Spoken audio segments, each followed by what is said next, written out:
السلام عليكم. جماعة النهاردة حصلت معايا يعني مفاجأة جبارة. النهاردة كنت عايز أجيب حيوان، فكلمت عم مسلم طبعا، يعني ملك البرية وملك في كل حاجة. فكلمته وجاب لي الغراب ده، فمش سكت يعني سكة يومين تلاتة كان جابهولي. وهو في أي حتة والله بيبقى أغلى بكتير، أقسم بالله. يعني ربنا يخليه ومحدش يقلق منه والله. هو 10/10، 10/10 بجد. عم بقول لحضرتك، هو ممكن ان شاء الله لو اي حضرتك تلاقي حاجه صغيره خالص، اللي هي لسه صغيره خالص، يبقى ابعت لي صورته، لو كده ان شاء الله اشتريه.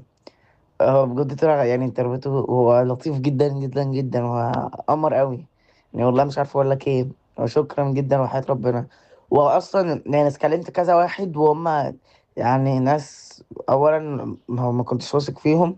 ثانيا يعني بأسعار غريبة، أسعار غريبة. بعت لي واحد أوحش من ده بكتير، فبقول له بكام، فبيقول لي ب3، فبقول له ليه؟ بيقول لي أصل الموسم بتاعه لسه في شهر 5.